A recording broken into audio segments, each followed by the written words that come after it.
আসসালামু আলাইকুম এভরিওয়ান, আশা করছি সবাই ভালো আছেন, সুস্থ আছেন।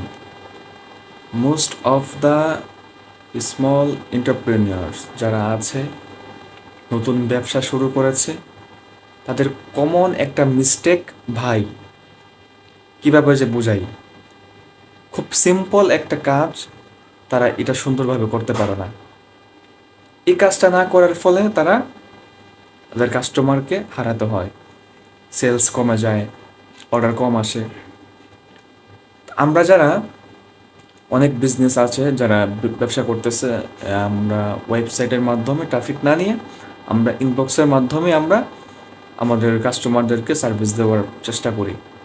বাট এই ক্ষেত্রে কমন একটা মিস্টেক আমরা করে ফেলি কি, কাস্টমারদের সাথে ভালোভাবে কথা বলতে না পারা, কাস্টমারদের সাইকোলজি না বুঝে, সাইকোলজিক্যাল যে বিষয়গুলো না বুঝে, কাস্টমার কি বলছে, কি চিন্তা করতেছে, কি চাচ্ছে, তাকে সেই অনুযায়ী তার মেসেজের রিপ্লাই দিতে না পারা, এটা বড় একটা ব্যর্থতা।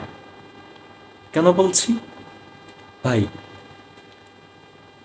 কাস্টমারের কাছে কিন্তু অনেকগুলো অপশন আছে, অনেকগুলো পেজ আছে। আপনি যে সার্ভিস দিচ্ছেন এই সার্ভিস কিন্তু অন্যরাও দিচ্ছে, অন্যরা কিন্তু অ্যাডসের মাধ্যমে তাদের সামনে যাচ্ছে, তার কাছে অপশন আছে নেওয়ার। বাট তারা তারা কেন যাবে অন্যদের কাছে? আপনি এই চিন্তাটা কেন করতে দিবেন যে আমি অন্য কোনো পেজ থেকে নিব? আপনাকে ওইভাবে ভ্যালু দিতে হবে কাস্টমারকে। আপনি প্রথমে একটা টেমপ্লেট দিয়ে দিলেন, ধরাই দিলেন, নেন, তা তাড়াতাড়ি আপনি করেন, কনফার্ম করেন, না হলে শেষ হয়ে যাবে।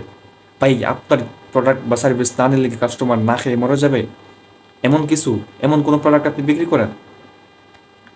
তাহলে আপনার সময় নাই, আপনি মেসেজের রিপ্লাই ভালোভাবে দিতে পারেন না, ধৈর্য নাই, ভালোভাবে কথা বলতে পারেন না।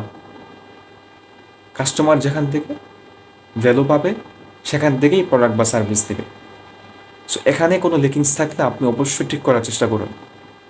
আপনি টাকা খরচ করতেছেন, সব কিছু করতেছেন, বাট আপনার কাছে মেসেজ আসতেছে শত শত, বাট সেলস হচ্ছে দিন শেষে 5টা 6টা। কেন ভাই? আপনি একটু সুন্দরভাবে কথা বলতে পারেন না? এত ব্যস্ত হয়ে গেছেন আপনি? সো এই ভুলগুলা করা যাবে না। আপনাকে কাস্টমারের মাইন্ড বুঝে সেই অনুযায়ী কাস্টমারের সাথে কথা বলতে হবে। কাস্টমারের সাথে একটি বেটার কমিউনিকেশন বিল্ড আপ না করতে পারলে, এবং যদি একটা রিলেশনশিপ বিল্ড আপ না করতে পারে, তাহলে আপনার রিপিট কাস্টমারগুলো কমে যাবে। রিপিট কাস্টমারগুলো কমে গেলে আপনার ব্র্যান্ড তো আর হইল না, বা আপনার বিজনেস তো বড় হইল না যদি কাস্টমারগুলো রিপিট না আসে। সেজন্য একটা কমিউনিকেশন বিল্ড আপ করা খুবই গুরুত্বপূর্ণ, একটা রিলেশনশিপ বিল্ড আপ করা খুব গুরুত্বপূর্ণ। এই জিনিসটা খুবই গুরুত্ব দিতে হবে। এটা হচ্ছে আপনার শেষ স্টেপ, ফাইনাল স্টেপ, যে তার সাথে কথা বলে তাকে ট্রাস্ট করানো, বিশ্বাস করানো, তাকে একটা কমফোর্ট, তার কমফোর্ট জোনটা যেন একটা স্বস্তির জায়গা থাকে, এবং সে আপনার জায়গা থেকে, আপনার পেজ থেকে নিশ্চিন্তে অর্ডার করতে পারে। এই জিনিসটা খুবই গুরুত্বপূর্ণ, এখানে গুরুত্ব দিতে হবে আমাদের সবাইকে। তাকে এতটুকু মানে অনুভব করাইতে হবে যে সে এখান থেকে অর্ডার করলে সে নিশ্চিত থাকবে, সে জিতবে। সে যে জিতবে এটা আপনাকে বোঝাতে হবে যে আপনি জিতবেন, আপনার এখান থেকে নেওয়া উচিত। এটা বলতে হবে না, সে যেন অনুভব করতে পারে নিজে নিজে। এটা কমফোর্টেবল একটা, কমফোর্ট একটা জায়গা মানে তৈরি করা কাস্টমারের। বুঝতে পারছেন? এখানে খুবই গুরুত্ব দিতে হবে কমিউনিকেশনের সাথে।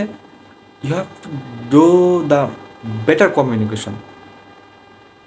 আপনি কাস্টমারকে যত সুন্দরভাবে আপনি ভ্যালু দিতে পারবেন, আপনার জন্য কাজগুলো তত সহজ হয়ে যাবে। সে চিন্তাই করতে পারবে না যে আমি এই পেজ থেকে অন্য কোনো পেজে যাব, ওইখান থেকে আপনি দাম, একটু দাম দাম শুনি। সো এই জিনিসটা অনেক গুরুত্ব দিতে হবে।